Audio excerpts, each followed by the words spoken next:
Congressman Bob Filner is now in the race for mayor of San Diego. He's the fourth of 5 political heavyweights to get into the ring. KUSI's Steve Bosch is live in the newsroom with more on what's looking to be a very heated battle. Steve? Ellen, it's pretty hard to remember when we had such a crowded field, if ever. Now, many are seasoned politicians who will be knocking heads over the next year, but only 2 will come out of the primary. At 2:30 this afternoon, Bob Filner filed papers at the City Clerk's office so he could begin collecting campaign funds. This ain't a exploratory committee. It ain't testing the waters. This is day 1 of an aggressive effort to bring back City Hall to the people. With Bob Filner, the Democrats and the unions finally have a candidate in this race. But it won't be easy, even with the party registration lopsided in favor of the Democrats.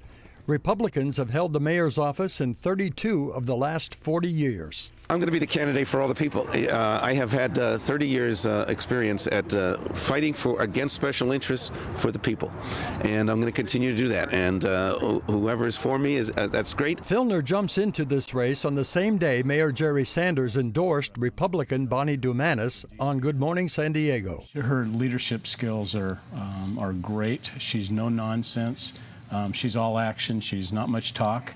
And I just think she's the one to bring a level-headed approach. And she's got CEO experience of the DA's office. And she's the only candidate I know that's actually run a large operation. When asked about his nemesis, Carl DeMaio, the mayor had no comment. Most people expect Christine Kehoe to enter the race, but she hasn't made up her mind yet.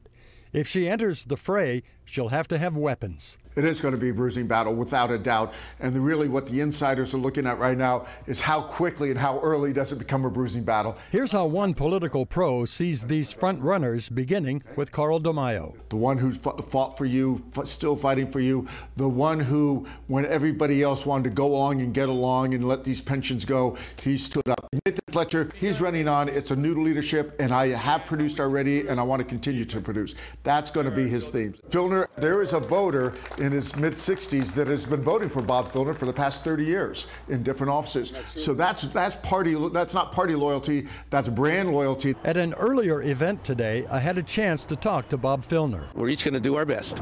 There's going to be a choice for people in San Diego to make. And I'm going to put out my experience, my qualifications, my program, my experience raising money. Bob Filner is a formidable campaigner. He is giving up a seat in Congress to run for mayor. And he said, I wouldn't be in this if I didn't expect to win. I have a safe congressional seat.